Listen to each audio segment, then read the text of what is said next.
En Cristo hallo amigo y amante Salvador, contaré pues cuánto ha hecho Él por mí. Hallándome perdido, indigno pecador, rescatóme y hoy me guarda para sí. Me salva del pecado, me guarda de Satán, promete estar conmigo siempre aquí. Consuela mi tristeza, me quita todo afán, grandes cosas Cristo ha hecho ya por mí. Bienvenidos nuevamente a Sola Escritura. Hoy tendremos con nosotros al licenciado Daniel Cúcaro compartiendo palabra de Dios. Dios les bendiga.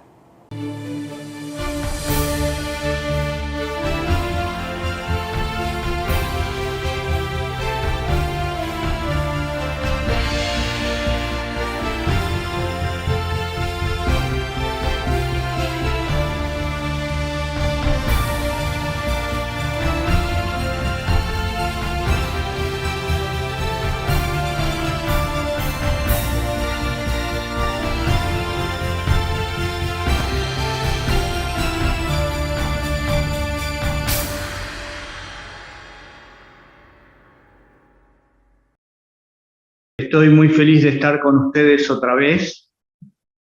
En esta ocasión vamos a hacer uso no solamente de la Biblia, sino del libro El conflicto de los siglos de Elena de White.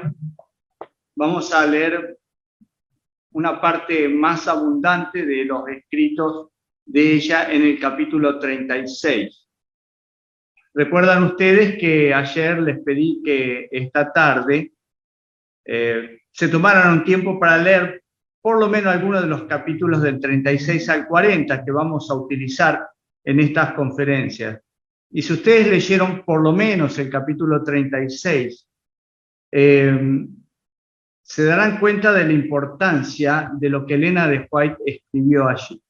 Hoy vamos a analizarlo y vamos a desglosar parte de eso, pero antes que nada, antes que tocar ese tema, yo quiero decirles que hoy no vamos a atacar de ninguna manera a los hermanos católicos. Lo que hoy vamos a decir es sobre la institución católica, sobre el papado y sus políticas con respecto a la humanidad, a quien el papado intenta llevar detrás de sí. Pero esto no tiene que ver con los hermanos que se han bautizado en la Iglesia Católica y que se consideran católicos. No es en contra de ellos. No me gustaría que ellos se sientan tocados por lo que vamos a leer, porque ellos también son hijos de Dios, amados por Dios, y por quienes Jesús murió. Pero la institución romana es la institución que ha pervertido el Evangelio y ha avergonzado a Dios delante de la humanidad por las cosas que hizo a lo largo de los siglos. Dicho esta advertencia, que por favor tengan muy en cuenta, lo digo porque no sé quiénes están viendo esta conferencia y no sé quiénes la verán en el futuro en internet.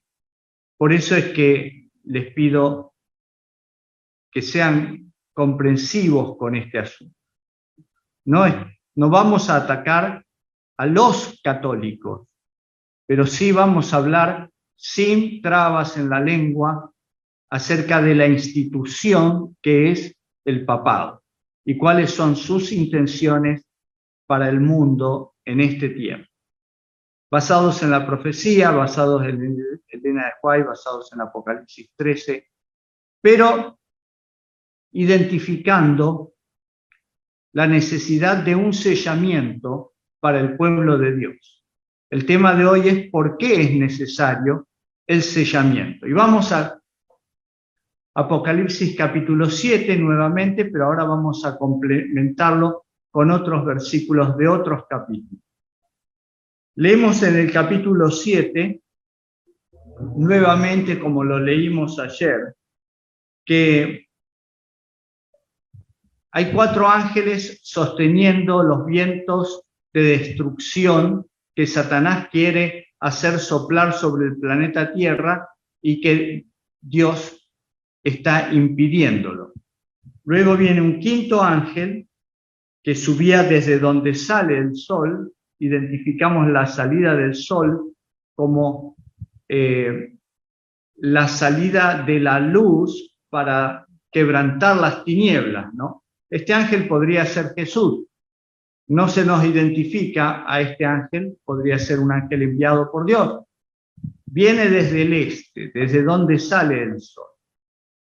Y dice el versículo 2, vi un ángel que subía desde donde sale el sol y que tenía el sello del Dios vivo. Clamó a gran voz a los 4 ángeles a quienes se les había dado el poder de hacer daño a la tierra y al mar, diciendo: no hagáis daño a la tierra, ni al mar, ni a los árboles, hasta que hayamos sellado en sus frentes a los siervos de nuestro Dios. Habíamos identificado ayer las características de los sellos, y que los sellos tienen que tener por lo menos el nombre, el cargo y el lugar donde se desempeña la autoridad de la persona que esté identificada en el sello. Y ahora hacemos una pequeña corrida hacia el capítulo 14 de Apocalipsis. Y ahí en el capítulo 14, versículo 1, 14, 1, encontramos una definición un poco mejor acerca de lo que está en la frente de los sellados. Dice así: después miré y vi que el Cordero estaba de pie sobre el monte de Sión, y con él 144.000 que tenían, ya están sellados. En el capítulo 14 ya están sellados. Dice, estos 144.000 tenían el nombre de él, del Cordero, y el de su Padre escrito en la frente. O sea, el nombre del Padre y del Hijo. Nombre del Cordero y del Padre del Cordero, que es Dios, en la frente. Así que nosotros ya no tenemos que adivinar. Sabemos que el sello contiene el nombre de Dios. Ahora, ¿qué más tendrá ese sello? ¿Cómo podemos encontrar la definición de un sello en alguna otra parte de la Biblia que nos ayude a entender cuál es ese sello? Bueno, recuerdan ustedes que Jesús dijo: si me amáis, guardad mis mandamientos. Y este versículo tan conocido para nosotros es tergiversado por muchas personas, porque dice: bueno, los mandamientos que hay que guardar son solamente 2, esos son los que dijo Jesús. Amarás a tu Dios con todo tu corazón, con toda tu mente, por sobre todas las cosas. Y el segundo mandamiento, amarás a tu prójimo como a ti mismo. Listo, esta es toda la ley y los profetas, esto está resumido así. Pero el hecho de que esté resumido no quiere decir que reemplace a los 10 mandamientos, de los cuales este es el resumen. En el cielo y en la tierra, antes de que se escribieran los 10 mandamientos que se encuentran en Éxodo 20, antes de que se escribieran, ya existía estos mismos 2 mandamientos. Amarás a Jehová tu Dios con todo tu corazón y a tu prójimo como a ti mismo. Esos son los 2 mandamientos que rigen todo el universo. Dios los dividió en 10 para hacernos entender a los humanos qué es lo que abarcan esos 10 mandamientos. Vamos a Éxodo 20. Vamos a leer desde el capítulo 20, versículo 3, que es donde aparece el primer mandamiento. Y dice así: no te harás dioses ajenos delante de mí. Primer mandamiento. No aparece el nombre de Dios, ni del Cordero. Solamente dice que delante de Dios no debe haber ningún otro Dios. Segundo mandamiento dice: no te harás imagen ni ninguna semejanza de lo que esté arriba en el cielo, ni abajo en la tierra, ni en las aguas debajo de la tierra. No te inclinarás a ellas ni las honrarás, porque yo soy Jehová tu Dios. Y acá aparece el nombre Jehová tu Dios. Por eso no te tienes que inclinar frente a ninguna imagen. Jehová tu Dios lo dice: yo soy Jehová tu Dios, fuerte, celoso, que visito la maldad de los padres sobre los hijos hasta la tercera y cuarta generación de los que me aborrecen. Y hago misericordia por millares a los que me aman y guardan mis mandamientos. Vamos a prestar atención a esto porque dice: no te harás ninguna imagen de nada que esté en ningún otro lado del universo. Ni en el planeta Tierra, ni en ningún otro lado del universo, de nada. Esto nos lleva a Apocalipsis 3. Porque en Apocalipsis 13, esto lo vamos a ver un poco más adelante, pero les llamo la atención que en Apocalipsis 13 aparece una bestia que quiere ser adorada, ¿no? Y que al que la adore, o digamos a toda la humanidad, quiere ponerle una marca. Eso está en contraposición con este segundo mandamiento. Dios dice: no te inclinarás delante de nadie para adorarlo. La bestia dice: inclínense delante de mí. Les voy a poner una marca. Dios dice: les voy a poner un sello con mi nombre. Entonces, ayer definimos que el sello tiene que tener 3 características para ser un sello legal. Puede tener un nombre, pero necesita algo más. Acá tenemos en este mandamiento el nombre de Dios. Sigamos al tercer mandamiento. No tomarás el nombre de Jehová tu Dios en vano, porque no dará por inocente Jehová el que tomare su nombre en vano. Segundo mandamiento en el cual aparece el nombre de Jehová, el nombre de Dios. O sea, no juegues con Dios. No juegues con lo que Dios dice. No lo hagas. Estás jugando con un fuego que te va a quemar y te va a destruir eternamente. Y jugar con Dios, con el nombre de Dios, es burlarse de él, burlarse de sus mandamientos, burlarse de su palabra, burlarse del sacrificio de su Hijo, lo cual hace mucha gente en este tiempo. Sigamos al cuarto mandamiento. Estos 4 mandamientos están relacionados íntimamente con Dios y nosotros. Nuestra relación con Dios. Los otros 6 son nuestra relación con los seres humanos. Vamos a ver el número 4 que comienza en el versículo 8. Acuérdate del sábado para santificarlo. 6 días trabajarás y harás toda tu obra, pero el 7º día es de reposo para Jehová tu Dios. Tercera vez en la cual aparece el nombre de Dios, Jehová tu Dios. Sigue siendo parte del sello, porque aparece el nombre Jehová tu Dios. Pero nos faltan 2 características más. El cargo y el lugar donde ejerce ese cargo. Vamos a seguir. El 7º día es reposo para Jehová tu Dios. No hagas en él obra alguna, ni tú, ni tu hijo, ni tu hija, ni tu siervo, ni tu criado, ni tu bestia, ni el extranjero que está dentro de tus puertas. ¿Por qué? Bueno, el versículo 11 dice: porque en 6 días hizo Jehová los cielos y la tierra, el mar y todas las cosas que en ellos hay. Y reposó en el séptimo día. Por tanto, Jehová bendijo el séptimo día y lo santificó. Veamos. En el versículo 11 nos da una pauta más.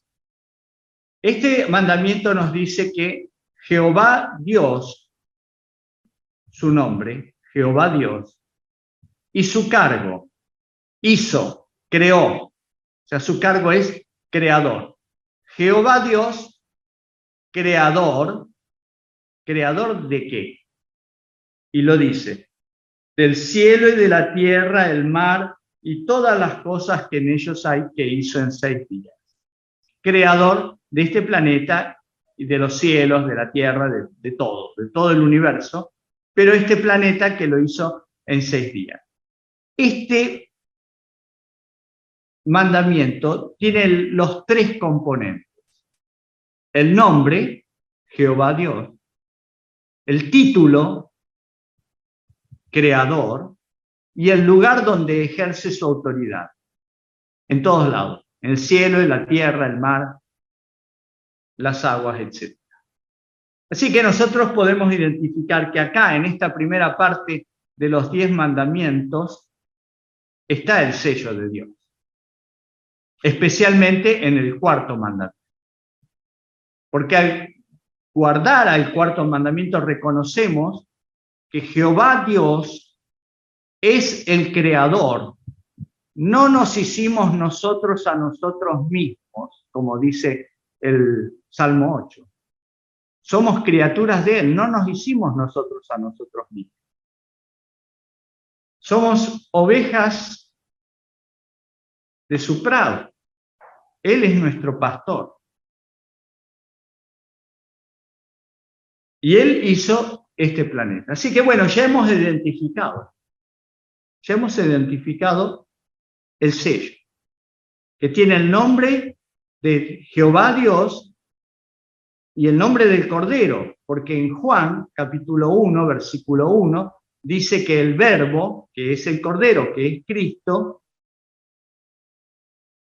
hizo las cosas, todo se hizo por Él, y sin Él nada de lo que ha sido hecho hubiese sido hecho. O sea que la creación es del Padre y del Hijo. Y como recién leímos en Apocalipsis capítulo 14:1, nos dice que el sello tiene el nombre de Dios en la frente. Bueno, identificado esto, vamos a hablar acerca de el plan de Satanás para destruir a la humanidad. Esos 4 vientos, ¿no? Son el plan de Satanás para destruir el planeta Tierra. Muy bien. ¿Cómo lo va a hacer? Desde hace mucho tiempo Satanás quiere destruir el planeta Tierra. Dios destruyó el planeta Tierra con el diluvio para evitar que Satanás lo destruyera de alguna otra manera y destruyera también a sus hijos fieles, que resultaron ser Noé y su familia, y parte de su familia, ¿no? Así que Dios actuó antes que Noé, antes que Satanás, perdón, para preservar a Noé. De toda la humanidad, 8 personas nada más estaban en condiciones de ser salvadas. Por eso el número de los 144.000 puede ser literal y puede ser simbólico. Mañana vamos a ver un poco más en profundidad esto y no sé cuántos cumplieron con la tarea de leer, pero mañana, por favor, tengan una hoja de papel y una lapicera, un lápiz, algo para escribir, porque mañana lo vamos a usar. Y después van a andar preguntando, ay, ¿por qué no lo habré escrito? No. Mañana vamos a hablar de los 144.000 sellados y voy a mostrarles un misterio que hay entre los 144.000, el canto del Cordero y el nombre de los 144. Pero para eso tienen que traer hoja y lapicera, hoja de papel y lapicera, o lo que quieran para escribir. Allá ustedes. Vamos a Apocalipsis, capítulo 13, que tiene que ver justamente con lo que hablaba hace un momento, ¿no? En Apocalipsis, capítulo 13, se nos presenta a dos bestias.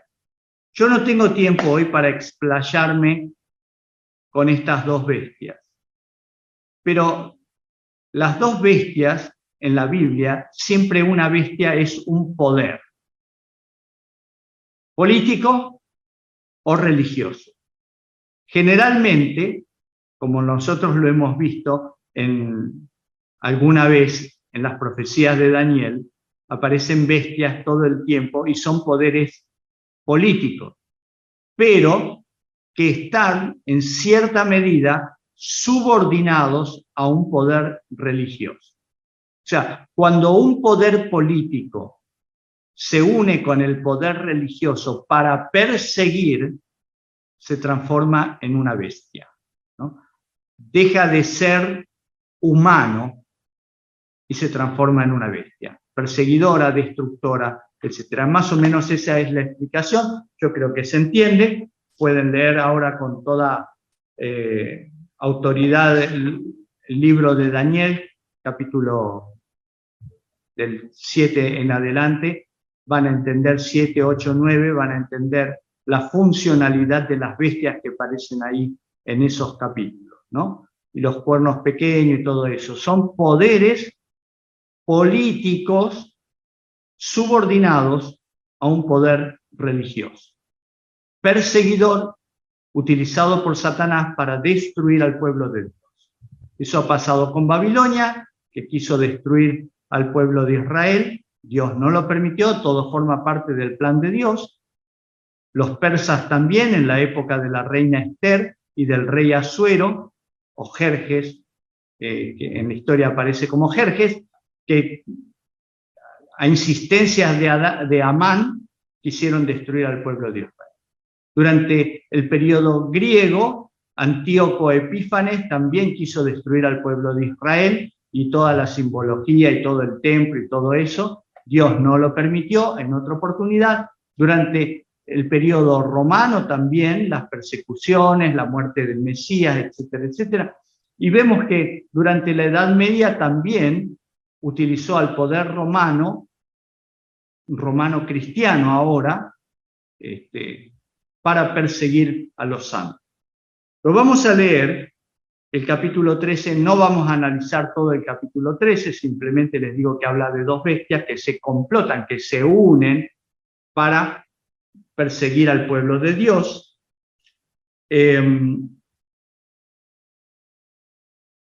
Vamos a leer desde el versículo 11, cuando aparece la segunda bestia. Dice: vi a otra bestia que subía de la tierra, tenía dos cuernos semejantes a los de un cordero, pero hablaba como un dragón. Ejerce toda la autoridad de la primera bestia en presencia de ella y hace que la primera bestia y sus habitantes adoren a la primera bestia cuya herida mortal fue sanada. También hace grandes señales de tal manera que incluso hace descender fuego del cielo a la tierra delante de los hombres. Engaña a los habitantes de la tierra con las señales que se le ha permitido hacer en presencia de la bestia, diciendo a los habitantes de la tierra que le hagan una imagen a la bestia que fue herida de espada y revivió, y se le permitió infundir aliento a la imagen de la bestia para que la imagen hablara e hiciera matar a todo el que no la adorara. Y hacía que a todos, pequeños y grandes, ricos y pobres, libres y esclavos, se les pusiese una marca en la mano derecha o en la frente, y que ninguno pudiera comprar ni vender, sino el que tuviera la marca o el nombre de la bestia o el número de su nombre. Esto se llama coerción. Obligará a toda la humanidad a rendirle pleitesía a la primera bestia. La primera bestia es un poder religioso que influyó sobre el poder político de Europa durante más de 1200 años. Y ese poder, identificado en el conflicto de los siglos, es el poder del papado. El poder del papado, del Vaticano, que ejerció durante todos esos años hasta la Revolución Francesa en 1789, donde el poder ese se cortó. En realidad se cortó en 1798, unos 9 años después de la Revolución Francesa, cuando el directorio francés que regía el gobierno de Francia envió al general Alejandro Berthier para que lo tome prisionero al Papa. Algunos dicen que fue Napoleón el que envió a Berthier y no es así, históricamente no es correcto eso. Napoleón no fue, sino que fue el directorio francés el que envió a Berthier. Terminó el poder temporal del papado en 1798, pero más específicamente un golpe se le dio durante 1870, cuando el ejército del general en aquel tiempo, Víctor Manuel, italiano, le quitó todos los territorios al Papa y lo circunscribió en la ciudad del Vaticano. Y se adueñó de toda Italia y unificó Italia. Por eso Víctor Manuel I es el primer rey de Italia, de la Italia moderna, podríamos así decir, ¿no? El papado quedó circunscripto a la ciudad del Vaticano hasta 1929, donde Benito Mussolini, por el Tratado de Letrán, le dio al papado la oportunidad de salir del Vaticano. Así que pasaron varios años, como 50, casi 60 años desde 1870, en los cuales el papado estuvo preso. Y eso forma parte de la herida mortal, que nosotros vimos renacer en 1929. Bueno, no nosotros, nuestros antepasados, ¿no? Vieron renacer en 1929. Mi familia eran italianos. Mis antepasados vinieron de Italia a la Argentina a fines del siglo XIX, 1890, llegaron a la Argentina y eran católicos. Pero ellos conocieron durante la Primera Guerra Mundial el Evangelio adventista, así que en 1929 ya eran adventistas. Ellos vieron el cumplimiento de esta profecía de la restauración de la herida mortal. Pero esa restauración fue lenta, si uno quiere, ¿no? Recién en 1989, cuando cayó el muro de Berlín y después cayó la Unión Soviética, nos enteramos que por atrás de la escena mundial, el gobierno de Estados Unidos, del presidente Ronald Reagan, y el gobierno del Vaticano, con el Papa Juan Pablo II, habían estado colaborando durante más de 5 años, como 7 u 8 años, desde el 81 hasta el 89. Habían estado colaborando para derrocar a la Unión Soviética desde adentro, financiando movimientos revolucionarios dentro de Polonia, dentro de la Unión Soviética, apoyados por la Iglesia Católica. Estados Unidos ponía el dinero, la logística, la Iglesia Católica ponía la gente y ponían trabas al funcionamiento de la Unión Soviética hasta que lograron derribarla. Y ahí nos enteramos que el libro El Gran Conflicto tenía razón, que Estados Unidos y el papado se iban a unir, se iban a tomar de la mano, como dice la profecía. Una de las bestias le iba a hacer el honor a la otra bestia para cumplir con sus proyectos y dominar al mundo. Porque el objetivo de esto, de Satanás a través de estas bestias, es de dominar al mundo. Acá lo dice, nosotros lo acabamos de leer, que su objetivo es ponerle una marca a todas las personas para coercionarlas, esto es, para tenerlas controladas.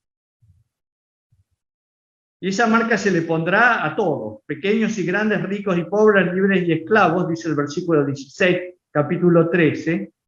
Se les pondrá una marca en la mano derecha o en la frente, y ninguno podrá comprar ni vender sino el que tuviera la marca o el nombre. O sea, comprar, no podrán comprar medicamentos, no podrán comprar alimentos, no podrán comprar nada. Una casa en el campo ni en la ciudad, nada. No podrán hacerlo si no tienen la marca de la bestia. Estamos en ese momento de la historia en el cual la marca de la bestia ya se está desarrollando. Ustedes vieron, supuestamente, creo que están informados, pero si no están informados se los digo, hay un movimiento mundial para transformar todo el dinero efectivo, el dinero billete, en dinero digital, para que la gente no tenga que usar billetes, porque el dinero digital, haciendo los pagos a través del teléfono o a través de tarjetas de débito, todo eso, es muy fácilmente controlable. Los gobiernos pueden saber cuánto dinero tenemos en nuestra cuenta, pueden saber también en qué lo gastamos, qué compramos, qué hacemos con el dinero, y también puede decirnos, si no obedeces al nuevo orden mundial, si no nos obedeces a nosotros, congelaremos tus cuentas y no podrás comprar ni vender. Sí que están en eso, y no es una fantasía porque esto ya ocurre en China. Así que vayan a internet, vayan a YouTube, busquen cómo es el sistema político de China, y es así como se los estoy diciendo. Para eso quieren la tecnología 5G, además de otras cosas, ¿no? Para poder controlar a todo el mundo. Y una de esas cosas de control nosotros la vemos en los esfuerzos que están realizando distintos grupos comandados por el papado, por el Papa Francisco, para imponer un día de descanso universal para beneficiar el planeta Tierra. Mateo capítulo 24, vamos a leerlo rápidamente porque es importante entender la secuencia que aparece ahí. Mateo capítulo 24,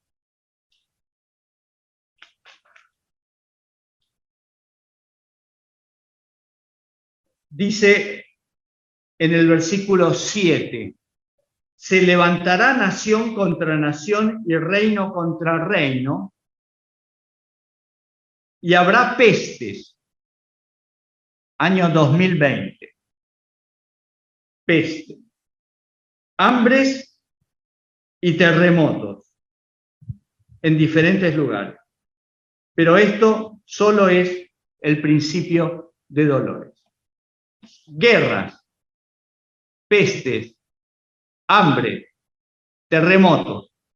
¿Qué falta? ¿Qué nos falta? Este es el principio de los dolores. ¿Qué nos falta? El hambre, no se preocupen, ya viene.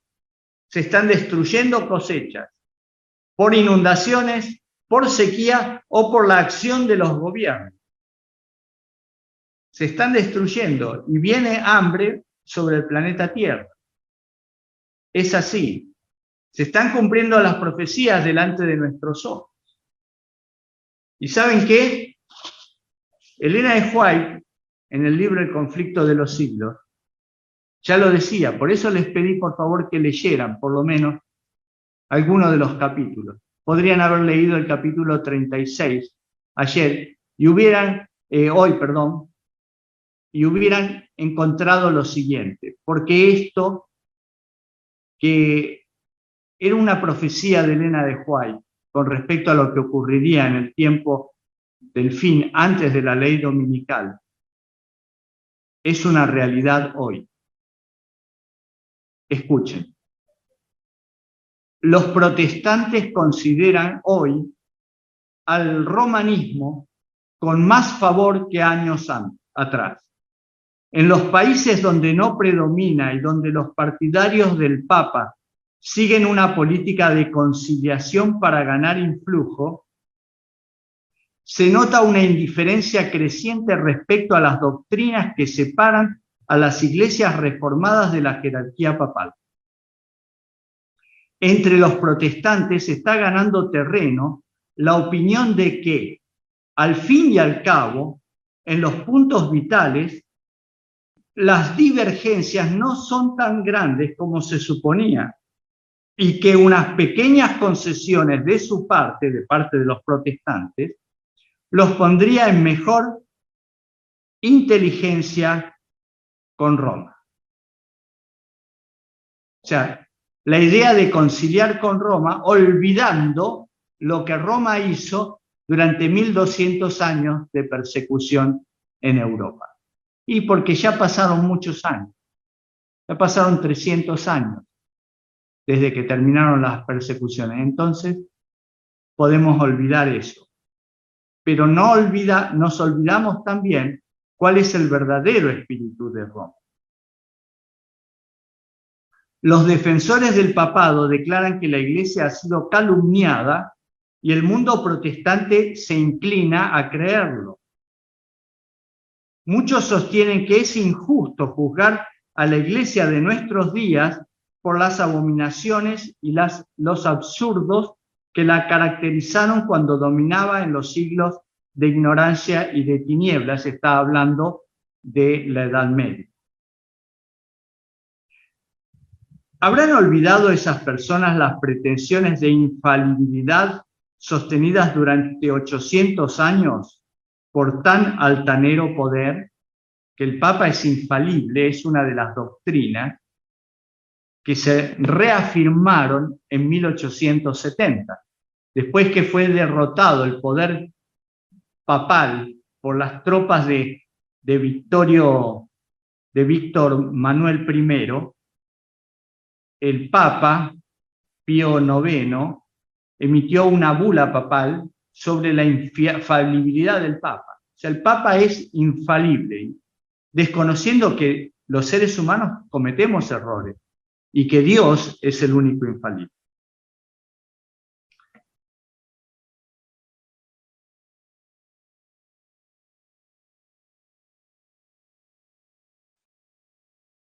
La Constitución de los Estados Unidos garantiza la libertad de conciencia.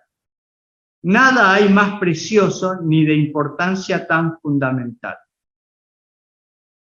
Nos hemos olvidado de esto. La libertad de conciencia costó mucha sangre, porque durante la Edad Media no había libertad de conciencia.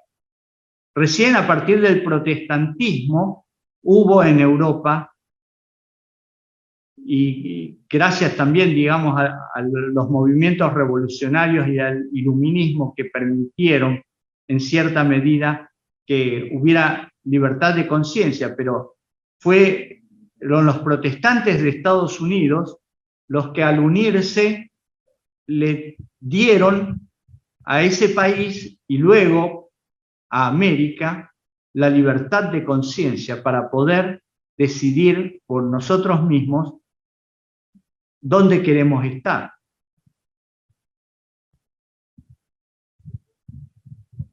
El Papa Pío IX, en su encíclica del 15 de agosto de 1854, dijo: las doctrinas o extravagancias absurdas y erróneas en favor de la libertad de conciencia son uno de los errores más pestilentes, una de las pestes que más se debe temer en un Estado. El tono pacífico que Roma emplea en los Estados Unidos no implica un cambio de sentimientos, dice Elena de White. Es tolerante, el papado es tolerante cuando es impotente, cuando está en minoría, es tolerante. Pero el obispo O'Connor, de la Iglesia Católica, dijo: la libertad religiosa se soporta tan solo hasta que se puede practicar lo opuesto sin peligro para el mundo católico.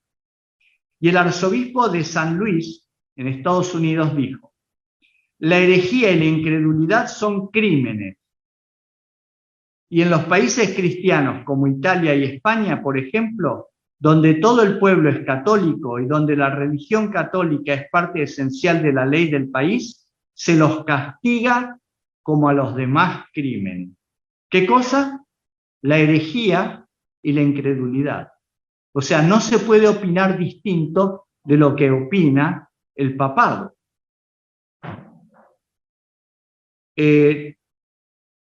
Todo cardenal, arzobispo y obispo de la Iglesia Católica presta un juramento de obediencia al Papa, en el cual se encuentran las siguientes palabras: me opondré a los herejes, cismáticos y rebeldes contra nuestro Señor el Papa o sus sucesores, y los perseguiré con todo mi poder.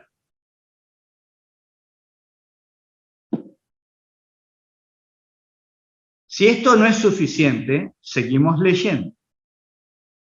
Estoy leyendo el capítulo 36 del Conflicto de los Siglos, las conciencias amenazadas. La Iglesia romana abarca mucho en sus planes y modos de operación. Emplea toda clase de estratagema para extender su influencia y aumentar su poder, mientras se prepara para una lucha violenta y resuelta a fin de recuperar el gobierno del mundo, restablecer las persecuciones y deshacer todo lo que el protestantismo ha hecho. ¿Y por qué lo puede hacer? Porque el protestantismo bajó las banderas. Es así. Y lamento decirles que la Iglesia Adventista también bajó las banderas. Porque antes éramos una iglesia que rechazaba la unión con el papado.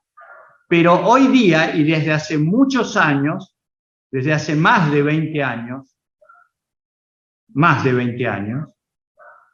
siempre hay un representante de la Iglesia Adventista en las reuniones ecuménicas con el Papa. Últimamente está el pastor Ganup Diop, pero en otras oportunidades había otro. Hace más de 20 años que en todas las fotografías donde está el Papa con distintos representantes de otras religiones, hay un pastor adventista. ¡Qué vergüenza! No deberíamos estar ni siquiera cerca, porque como adventistas, siguiendo lo que dice este libro, El Gran Conflicto, nosotros debemos estar en la vereda de enfrente, siempre. No saludando, no abrazando, no compartiendo ninguna foto. No somos amigos del Papa ni de sus doctrinas. Pero fíjense lo que sigue diciendo Elena de White. Los protestantes comienzan a vincularse con el papado y lo apoyan. Han hecho transigencias y concesiones que sorprenden a los mismos católicos y les resultan incomprensibles. Los hombres cierran los ojos ante el verdadero carácter del romanismo, ante los peligros que hay que temer de su supremacía. Hay necesidad de despertar al pueblo para hacerle rechazar los avances de este enemigo peligrosísimo de la libertad civil y religiosa. ¿Qué está haciendo este poder en estos últimos años? Fíjense que es un poder gigantesco, porque tomado de la mano de la otra bestia, los Estados Unidos, derribaron a una potencia mundial como fue la Unión Soviética. ¿Es poderoso o no es poderoso? Claro, claro que sí. ¿Y por qué? ¿Por qué los protestantes lo consideran al papado ahora como un amigo que ha cambiado? Elena de White también lo dice. Dice, la Iglesia Católica, estoy leyendo siempre el mismo capítulo, Las conciencias amenazadas, capítulo 36 del Conflicto de los Siglos. La Iglesia Católica le pone actualmente al mundo una cara apacible y presenta disculpas por sus horribles crueldades. O sea, reconoce sus horribles crueldades y presenta disculpas, y el mundo protestante, evangélico, adventista, le cree.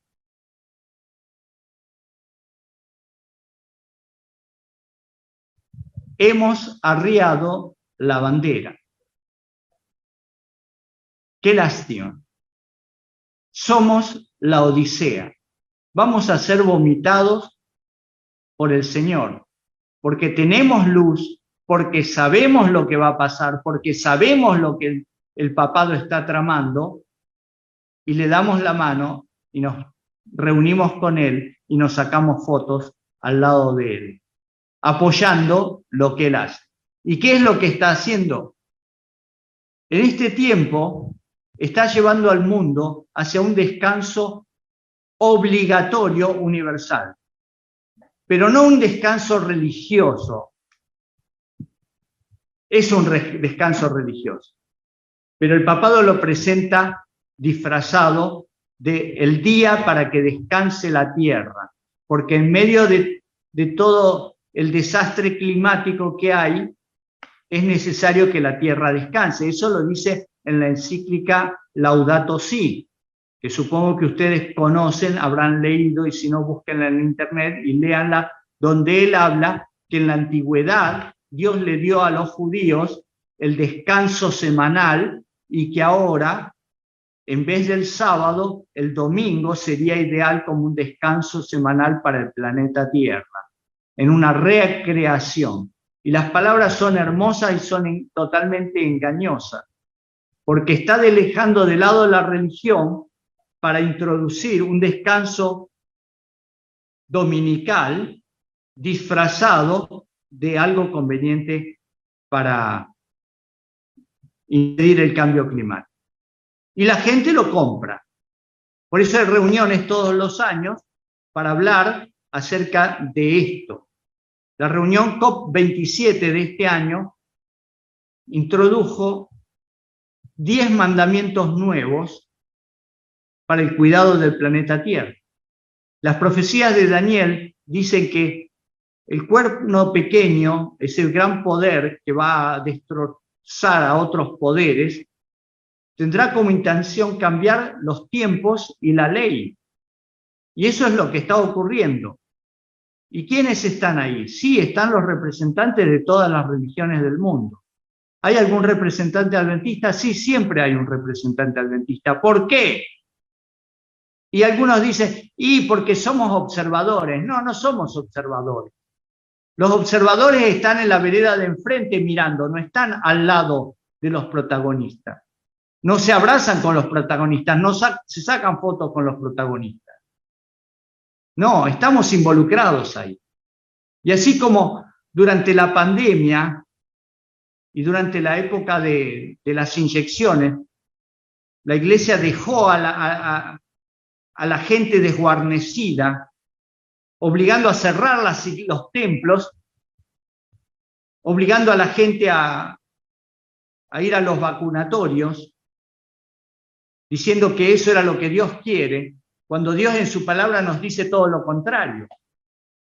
Jesús dijo, Pablo dice, pero bueno, es la Biblia y es la palabra de Dios, no dejando de congregarse, como algunos tienen por costumbre. O sea que hay que seguir congregándose, pero el nuevo orden mundial dijo en el 2020, no se congreguen, cierren todo. Y muchos dijeron, entre ellos nuestra iglesia, dijo, y sí, hay que obedecer al poder político, hay que obedecer, cerremos las iglesias, pero no hay que obedecer cuando las órdenes del poder político dicen lo contrario de lo que dice la palabra de Dios. La palabra de Dios dice, sigan congregándose. ¿Qué pasó en las iglesias después que terminó la pandemia? ¿Volvió toda la gente que estaba antes? No, por lo menos acá en Argentina, yo no sé en Honduras, no los voy a poner en ese compromiso porque no tengo idea de lo que ocurre en Honduras, pero en la mayoría de las iglesias no volvió toda la gente. Volvieron muchos menos de la mitad. ¿Qué ganamos? ¿Qué ganamos haciéndole caso al poder político? Ganamos una gran pérdida de hermanos de iglesia. que ahora se quedan en sus casas viendo videos los sábados. No se tienen que levantar, no tienen que ponerse ropa de sábado, no tienen que dar ofrendas, se quedan en sus casas y ven los videos y dicen, bueno, estoy guardando el sábado. Pero la palabra del Señor dice, vayan a la iglesia a congregarse con sus hermanos. Eso es lo que el enemigo quiere, que perdamos la espiritualidad, que perdamos a los hermanos de iglesia que tanto sacrificio costó ganar y traerlos a los pies de Cristo. Ahora, mis hermanos, un día de descanso universal, que será aplicado en breve, no sé cuándo, no sé si este año 2023, 2024, 2025, no lo sé, pero están avanzando las tratativas hacia ese punto. ¿Estamos siendo advertidos de esto? Los que desobedezcan esa ley, los que obedezcan recibirán la marca y podrán comprar y vender. Los que desobedezcan no tendrán acceso a sus cuentas, no tendrán acceso al trabajo. Es como se hizo últimamente en el año 2021 con las inyecciones.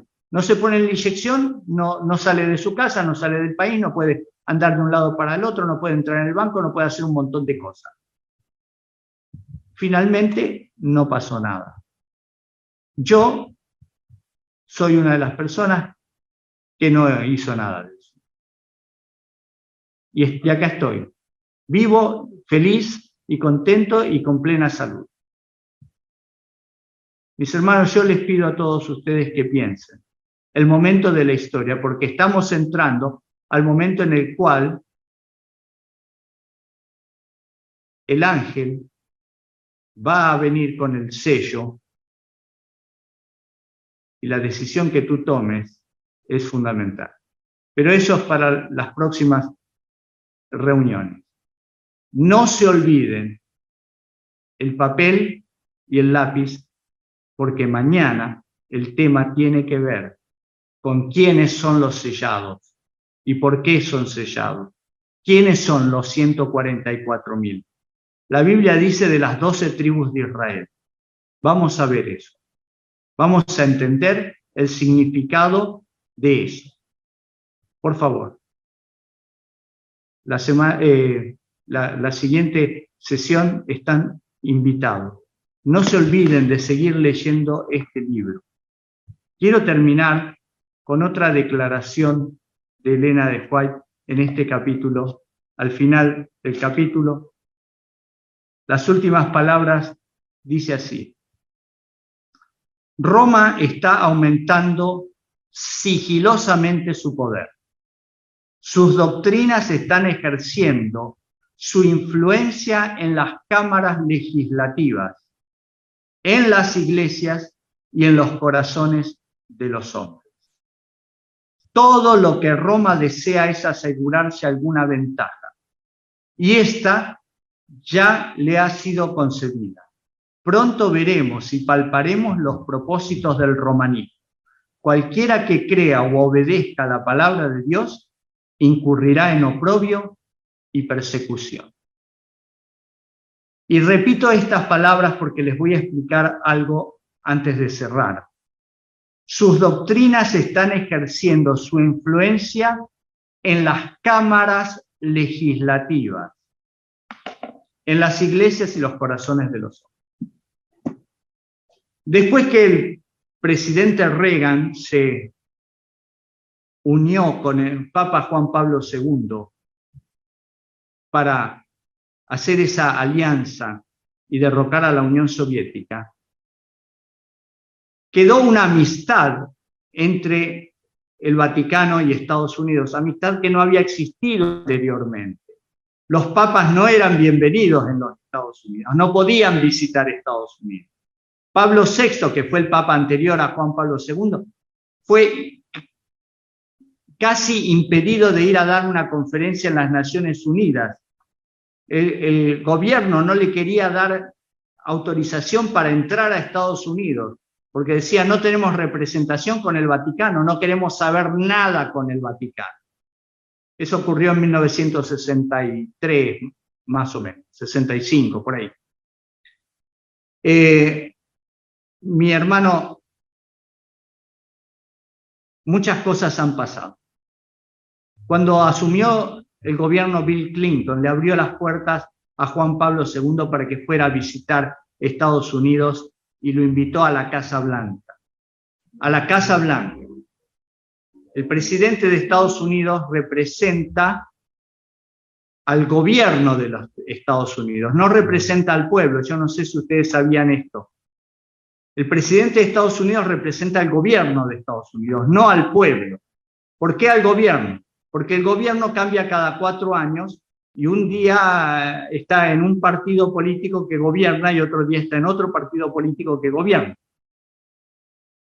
Quien representa al pueblo de los Estados Unidos es el Congreso, porque en el Congreso hay diputados, senadores, representantes de los estados, representantes de los distritos distintos, son muchísimos, son como 700 representantes. En cambio, en la Casa Blanca hay uno solo, que es el presidente. Bueno, 2, el vicepresidente y el vicepresidente, ¿no? Entonces, donde está el poder legislativo y el poder representativo del pueblo es en el Congreso. Y a pesar de que Juan Pablo II y Benedicto XVI entraron en los Estados Unidos, nunca tuvieron acceso al Congreso. El único papa que tuvo acceso al Congreso fue Francisco en el año 2015. Allí, en septiembre de 2015, se lo recibió con honores en el Congreso. Y todos los representantes de los Estados Unidos, todos los legisladores, por eso recuerden lo que decía acá, su influencia en las cámaras legislativas. Por primera vez en la historia, en el 2015, el pueblo de los Estados Unidos se inclinó frente al papado. Por primera vez. ¿Se cumplen las profecías o no se cumplen? Se cumplen aceleradamente en nuestra generación. Los 700 diputados y senadores aplaudieron al Papa de pie después de su discurso. Y cuando entró, lo aplaudieron también. Se rindieron delante de la primera bestia que aparece en Apocalipsis 13. Vivimos cumpliendo la profecía. Desde hace varios años, desde hace más de 30 años, vivimos cumpliendo la profecía. Y sin embargo estamos dormidos, como las vírgenes. Mateo capítulo 25, dormimos como las vírgenes.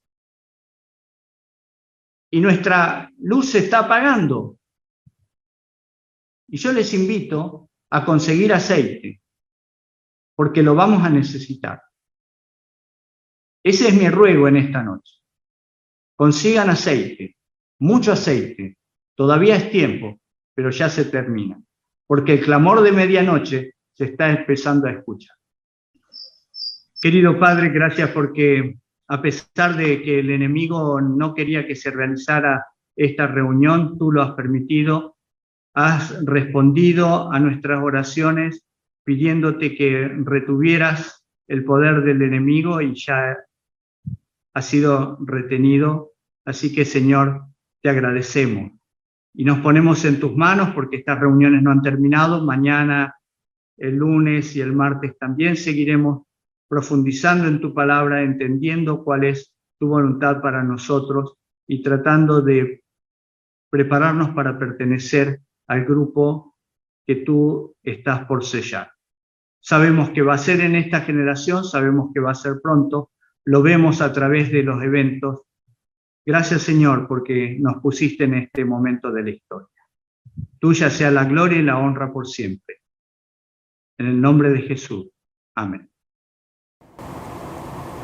Que la paz de Dios esté con todos vosotros hasta nuestro próximo encuentro. Les esperamos. Maranata.